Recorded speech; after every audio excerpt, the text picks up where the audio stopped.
दोस्तों नमस्कार, सबक समाचार में आपका स्वागत है। दोस्तों, हम पंचायत चुनाव को लेकर के लगातार आपको खबरें दिखा रहे हैं और ये बताने की कोशिश कर रहे हैं कि पंचायत चुनाव को में किस तरीके की अटकलबाजी हुई। लेकिन अब अटकलबाजी का दौर इसलिए खत्म हो गया क्योंकि जिन्होंने अटकलबाजी की शुरुआत की थी वो अब बिहार चुनाव में जुट गए हैं। यानी उत्तर प्रदेश सरकार के पंचायती राज मंत्री ओम प्रकाश राजभर, जिन्होंने ओबीसी आरक्षण का मुद्दा उठा दिया था और उसके बाद संशय बन गया था।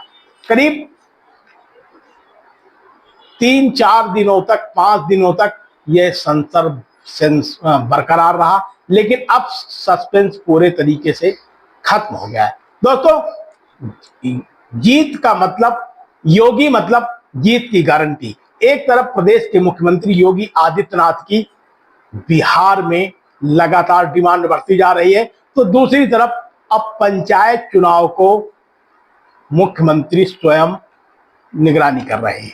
पंचायत चुनाव को लेकर के प्रदेश के मुख्यमंत्री अब स्वयं मॉनिटरिंग कर रहे हैं और यही वजह है कि प्रदेश के करीब 80,000 जनप्रतिनिधियों से वो अब तक वर्चुअल मीटिंग भी कर चुके हैं, बातचीत भी कर चुके हैं और किस तरीके से गांव में सरकार बने, किस तरीके से गांव का विकास हो, इसको लेकर के प्रदेश के मुख्यमंत्री एकदम पूरी ताकत के साथ लगे हैं। बीच में ना कोई अधिकारी है, ना ही कोई मंत्री है, सीधे वो जनप्रतिनिधियों को साफ संदेश दे रहे हैं कि गांव का विकास सरकार किस तरीके से कर रही है और आगे उसकी क्या प्लानिंग है। इस दौरान आपको यह भी बता दें कि अब पंचायत चुनाव को लेकर के पूरे तरीके से सस्पेंस खत्म हो गया है।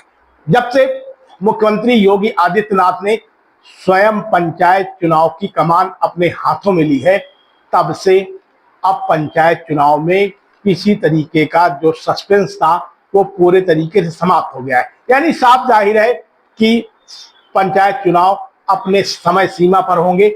अप्रैल में पंचायत चुनाव यानी बोर्ड परीक्षा के बाद पंचायत चुनाव होना तय है। 15 जनवरी को मतदाता की अंतिम सूची का प्रकाशन कर दिया जाएगा और इसके पहले अब जो भी उम्मीदवार हैं गांव के, वो दीपावली के त्योहार के बाद पूरे तरीके से अलर्ट हो जाए।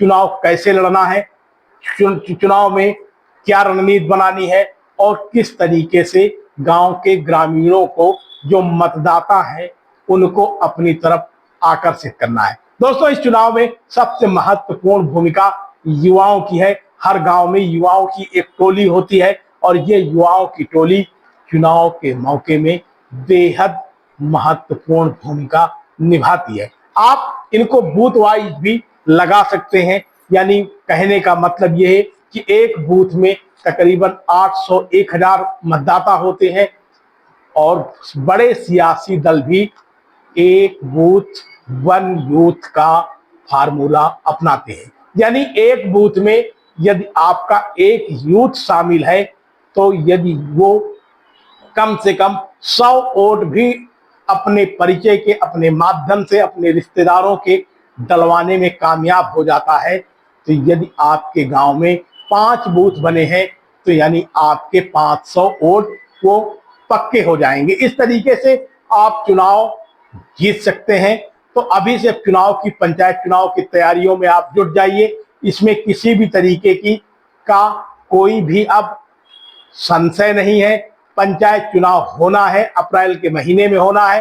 अब केवल संशय इतना बरकरार है कि जिला पंचायत अध्यक्ष एवं ब्लॉक प्रमुख के जो पद हैं उनका चुनाव कैसे होगा। तो इसके लिए पिछले वीडियो में हम कई बार आपको बता चुके हैं कि प्रदेश सरकार ने एक केंद्र सरकार को प्रपोजल भेजा है जिसमें ये साफ है कि उत्तर प्रदेश में जिला पंचायत अध्यक्ष एवं ब्लॉक प्रमुख के चुनाव सीधे पब्लिक के माध्यम से कराए जाए। मतदाता अपने इन जनप्रतिनिधियों को चुने। अभी तक होता क्या था कि जिला पंचायत सदस्य ही जिला पंचायत अध्यक्ष को चुनते थे और बीडीसी के जो मेंबर होते थे वो ब्लॉक प्रमुखों को चुनते थे। लेकिन अब शायद ये बड़ा फैसला सरकार जल्द ही सुना देगी। इसका प्रपोजल केंद्र सरकार के पास है।